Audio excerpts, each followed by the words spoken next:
इससे पहले एक अर्थशास्त्र, अर्थशास्त्र का उद्भव, मैंने सिर्फ व्यष्टि अर्थशास्त्र नहीं बोला, समष्टि अर्थशास्त्र भी नहीं बोला, सिर्फ अर्थशास्त्र। अर्थशास्त्र का विश्व में प्रयोग कब हुआ था, किसने किया, एडम स्मिथ ने किया था। उनकी पुस्तक का नाम क्या है, an inquiry into the nation and across the wealth of the nation. कब की है, 1776 की। कब की है, 1776 की। किसके बारे में था, विश्व के बारे में था। किसके बारे में था, विश्व के बारे में। अर्थशास्त्र के जनक कौन थे, मतलब अर्थशास्त्र का उद्भव किसने किया, किसने नाम प्रयोग किया, एडम स्मिथ। ये देखा। फिर व्यष्टि और समष्टि अर्थशास्त्र दोनों शब्दों का प्रयोग किसने किया था, रैगनर फ्रीश ने किया था। कब किया, 1933। कब किया, 1933। इसके ये देख लिया था अपन ने। अब ये किसके, मैंने व्यष्टि और समष्टि अर्थशास्त्र के दोनों के बीच में एक पॉइंट था वो बता दिया, अगर किसी ने नहीं लिखा हो तो वो लिख देना। फिर है अपने समष्टि अर्थशास्त्र। समष्टि अर्थशास्त्र के ब्रिटिश अर्थशास्त्री कौन थे, जॉन मेनार्ड कीन्स थे। उसकी पुस्तक क्या थी, the general theory of employment instant and money के 1936 की प्रकाशित हुई थी। अब इसके बारे में देखते हैं कि कीन्स ने क्या कहा। कीन्स से पहले अर्थशास्त्र में इस चिंतन का प्राबल्य था कि सारे श्रमिक जो काम करने के इच्छुक है उन्हें काम मिलेगा और सारे कारखाने अपनी पूर्व क्षमता के साथ कार्य करते रहेंगे। विचारों के इस संप्रदाय को किसने क्लासिक परंपरा के रूप में जाना जाता है। किस परंपरा के रूप में, क्लासिक परंपरा के रूप में जाना जाता है। किसको जाना जाता है, जो व्यक्ति मतलब क्या है, अपनी 100% जनसंख्या, अपनी जनसंख्या कितनी है, 1 मिनट, अपनी जनसंख्या कितनी है, 100% जनसंख्या है। कितनी है, 100% जनसंख्या। उसमें से सारे काम कर रहे हो जरूरी तो थोड़ी ना, तो इसमें कितने 40% काम करने वाले नहीं है, मतलब काम करने के लिए इच्छुक नहीं है।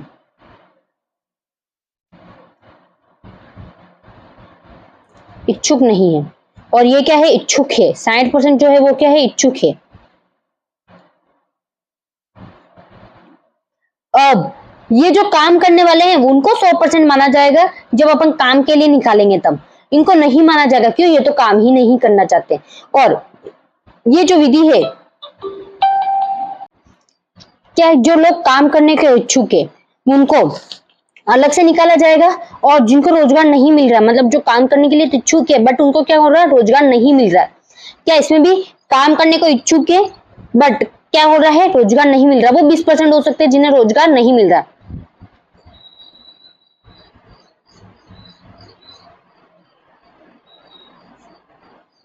दूसरों को क्या है, मिल रहा है। जितने भी दूसरे बच्चे वो क्या है, मिल रहा है। तो इस जो परंपरा है उसे कौन सी परंपरा कहा जाता है, क्लासिकी परंपरा। कौन सी परंपरा कहा जाता है, क्लासिकी परंपरा। इसका अर्थ यहाँ पर यही बताया गया है कि कीन्स से पहले अर्थशास्त्र में इस चिंतन का प्राबल्य था कि सारे श्रमिक मतलब जो काम करने को इच्छुक है, यहाँ पे देख लो पीछे लिखा हुआ, काम करने को इच्छुक है उन्हें काम मिलेगा और सारे कारखाने अपनी पूर्व क्षमता के साथ कार्य करते रहेंगे। इसका मतलब है कि जो उनकी क्षमता है उसके अनुसार क्या करेंगे, काम करते रहेंगे।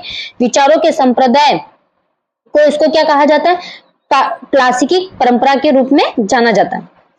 किंतु 1929 की महामंदी और उसके बाद के वर्षों में देखा गया कि यूरोप और उत्तरी अमेरिका के देशों में निर्गत और रोजगारों के स्तरों में भारी गिरावट आई। कब आई, महामंदी कब आई थी अपने, महामंदी 1929 में आई। महामंदी का मतलब यह होता है कि जो काम कर रहे हैं, जो सामान है वो वैसा का वैसा पड़ा रहे, जो सामान है वो वैसा का वैसा पड़ा रहे। उसके बाद कब आया था ये, यूरोप में और अमेरिका देशों के निर्गत रोजगारों के स्तरों में गिरावट आई थी। मतलब वहां पर क्या हो गया था, जो रोजगार नहीं मिल रहे थे लोगों को, तो वहां पे जनसंख्या भी वृद्धि बहुत ज्यादा हो गई थी। उस वजह से क्या हो गया, महामंदी आई। इसका प्रभाव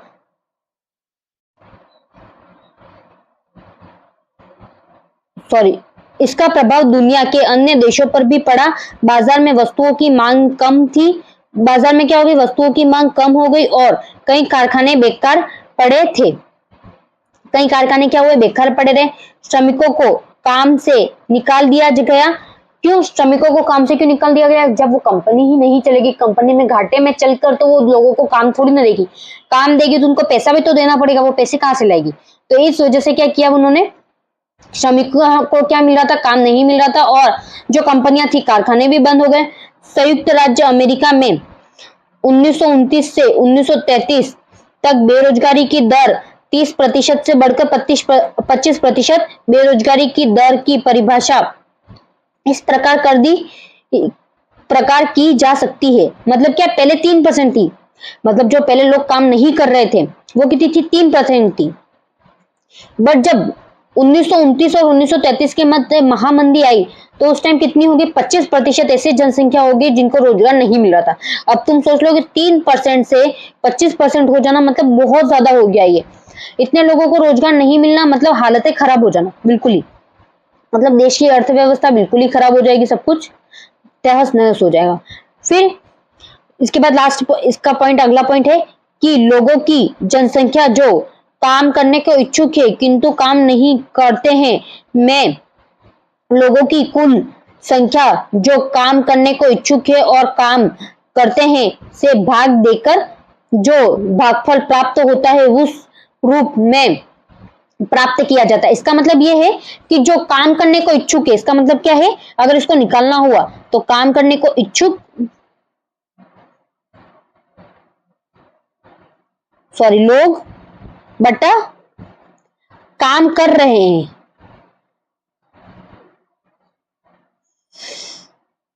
मतलब जिन्हें काम मिला हुआ है, मल्टीप्लाई 100 कर देंगे तो टोटल ये आ जाएगा कितने परसेंट आया, अगर प्रतिशत निकालना हुआ तो तुम लोगों को। तो यहां पर यही बोला गया है, अगर इस तरीके से करेंगे कि काम करने को इच्छुक लोग बटा काम कर रहे लोग, मल्टीप्लाई 100 करेंगे तो क्या आ जाएगी, अपनी रोजगार आ जाएगा कि कितनों को रोजगार मिल रहा है, कितनों को नहीं मिल रहा है, कितनों को मजदूरी मिल रही है, नहीं मिल रही है। ये 3% और 35% उसी के आधार पर निकाला गया। अब देख लिया अपन ने व्यष्टि अर्थशास्त्र का उद्भव क्यों हुआ। अब अपना क्या है, समष्टि अर्थशास्त्र। समष्टि अर्थशास्त्र, समष्टि अर्थशास्त्र की वर्तमान पुस्तक का संदर्भ। हम इस पुस्तक में पूंजीवादी देश की अर्थव्यवस्था के कार्य का परीक्षण करेंगे। पूंजीवादी अर्थव्यवस्था क्या होती है, जिसके अंतर्गत पूंजी मतलब कोई भी, जैसे एक मिनट मैं एक्सप्लेन करती हूँ तुम लोगों को। अपन क्या पढ़ रहे हैं, पूंजीवादी अर्थव्यवस्था।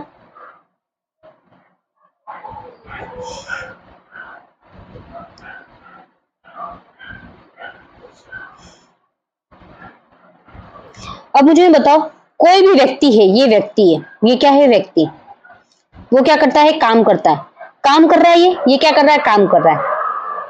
ये काम क्यों करेगा, उसको पैसे मिले इसलिए काम करेगा। क्यों करेगा, पैसों के लिए काम करेगा, पैसों के लिए काम करेगा। तो उसकी अर्थव्यवस्था, अगर इसकी इनकम, ये चलो पैसे पहले 50,000 थे, 50,000 के बाद वही 70,000 हो गए, तो उसकी जो रहन सहन है उसमें सुधार होगा या नहीं होगा, सुधार होगा, ऑब्वियसली होगा।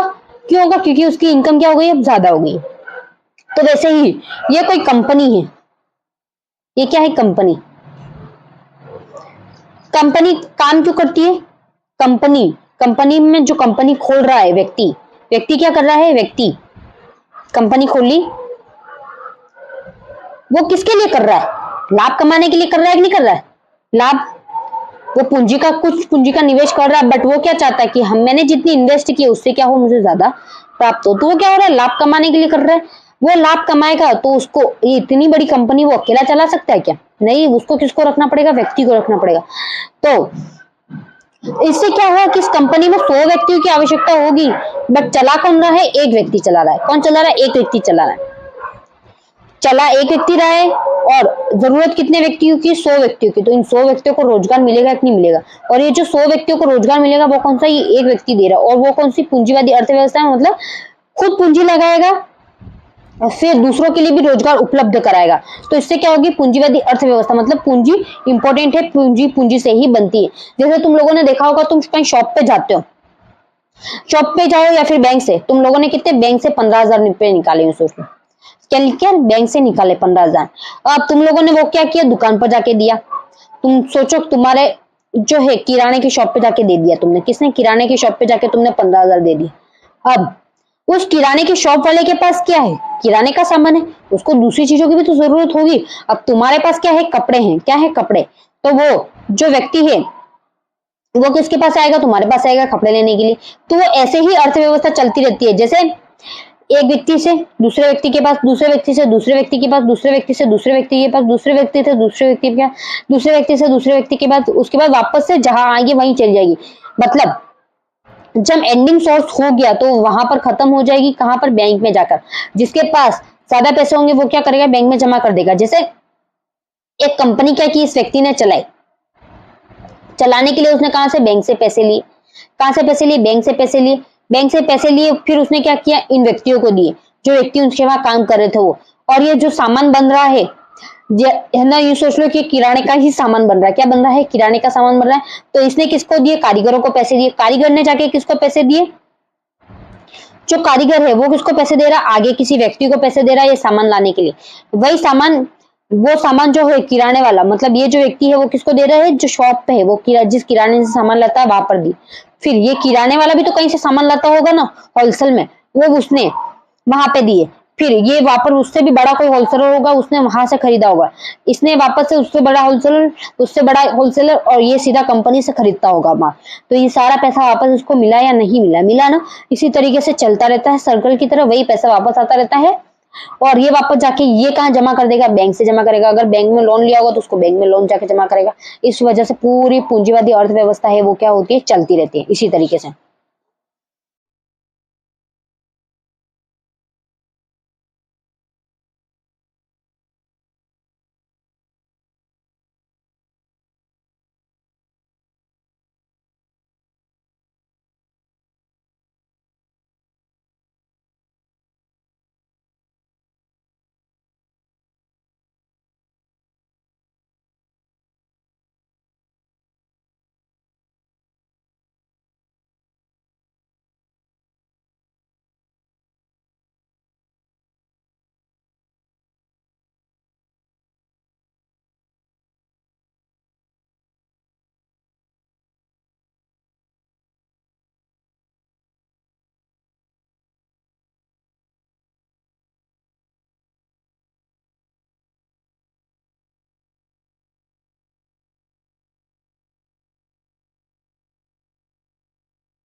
पूंजीवादी अर्थव्यवस्था है अपनी, उसकी परिभाषा देख रहे हैं। परिभाषा इस प्रकार दी हुई है कि वह अर्थव्यवस्था जिसमें अधिकांश आर्थिक क्रियाकलापों को निम्नलिखित अभिलक्षण हो। पहला क्या है? उत्पादन के साधनों पर निजी स्वामित्व होता है। उत्पादन के साधनों पर क्या होता है? निजी स्वामित्व होता है। इसका अर्थ क्या है? जो उत्पादन कर रहा है, मतलब जिसकी कंपनी है, उसका क्या होगा? निजी स्वामित्व होगा। जो पूंजी लगाएगा अधिकार उसी का होगा। जैसे जिस घर में तुम रहते हो वो तुम्हारा ही घर है, वो किसी और का घर तो नहीं है। क्यों वो तुम्हारा घर? क्योंकि तुमने क्या किया है? वहां पर पैसे इन्वेस्ट किए हैं। फिर क्या है? बाजार में निर्गत को बेचने के लिए ही उत्पादन किया जाता है। मतलब जो भी सामान बन रहा है वो क्यों बना रहे अपन? बाजार में बेचने के लिए बना रहे। श्रमिकों की सेवाओं का क्रय विक्रय एक निश्चित कीमत पर, एक मिनट, होता है, जिसे मजदूरी की दर कहते हैं। श्रम का क्रय विक्रय जिस दर पर किया जाता है उसे श्रमिकों की मजदूरी दर कहा जाता है। इसका अर्थ ये है कि जो क्रय विक्रय है, क्या कहा जा रहा है? श्रमिकों की सेवाओं का क्रय विक्रय एक निश्चित कीमत पर किया जाता है। मतलब श्रमिक जो काम कर रहे हैं, जो सेवा अपन को दे रहे हैं, उसका क्या है? जो मजदूरी, उसको क्या अपन मजदूरी के दर पर देते हैं। मतलब वो क्या करेंगे? अपन को उनकी श्रम देंगे तो अपन उनको क्या देंगे? मजदूरी देंगे। इसे क्या कहा जाता है? श्रमिकों की मजदूरी दर कहा जाता है। यद्यपि हम उपरोक्त 3 मापदंडों को कुछ विश्व के देशों के संदर्भ में लागू करें तो हम पाएंगे कि पूंजीवादी देश पिछले 3 से 400 वर्षों के दौरान अस्तित्व में आया है। पूंजीवादी कब आया है? 400 वर्ष के दौरान आया है, पहले नहीं था, अब आया। ये हो गया। उसके बाद अगला पॉइंट, किसी अर्थव्यवस्था में फर्म और सरकार के अतिरिक्त तो दूसरा जो बड़ा क्षेत्र होता है उसे पारिवारिक क्षेत्र कहा जाता है। क्या कहा जाता है? एक फर्म, एक किसी अर्थव्यवस्था में एक तो फर्म होता है, एक सरकार होती है। सरकार के बाद जो होता है बड़ा क्षेत्र, वो क्या होता है? परिवार होता है। मतलब परिवार क्या है? एक एक लोगों से मिलकर क्या बनता है? पूरा समाज का विकास होता है। समाज से ही पूरा क्या बनती है? समाज के बाद है ना कोई फर्म है, फर्म बनेगी या फिर सरकार भी बन सकती है। बट सबसे पहले उद्भव कहाँ से होता है? किसी बच्चे का भी जन्म होता है तो कहाँ से होता है? परिवार के माध्यम से ही होता है। बिना परिवार के तो बच्चे का जन्म होने से रहा, जन्म नहीं होगा तो ये सारी चीजें भी नहीं होगी, ना फर्म बनेगी, ना सरकार बनेगी, ना कुछ और होगा। लास्ट है अपना पॉइंट, अभी तक हमने देशी अर्थव्यवस्था के प्रमुख घटकों का उल्लेख किया है, लेकिन विश्व के सारे देश बाह्य व्यापार भी करते हैं। बाह्य व्यापार का मतलब क्या है? कि अपन देश के बाहर भी क्या करेंगे? व्यापार करेंगे। मतलब अपने देश का सामान दूसरे देश में बेचेंगे और दूसरे देश का सामान अपने देश में आने देंगे। बाहरी क्षेत्र हमारे अध्ययन का चौथा महत्वपूर्ण क्षेत्र है। कौन सा है? चौथा महत्वपूर्ण क्षेत्र कौन सा है? बाहरी क्षेत्र है। बाहरी क्षेत्र से व्यापार 3 प्रकार के होते हैं। जब कितने प्रकार के होते हैं व्यापार? बाहरी क्षेत्र से 3 प्रकार के होते हैं। जब कोई देश अपनी घरेलू वस्तु विश्व के अन्य देशों में बेचते हैं तो उसे क्या कहा जाता है? निर्यात कहा जाता है। इसका मतलब ये है कि अपन कोई सामान है, क्या है? कोई भी, सॉरी यहाँ पे नहीं, कहीं और करते हैं, समझाती हूँ। ये क्या है? मतलब ये क्या है? भारत।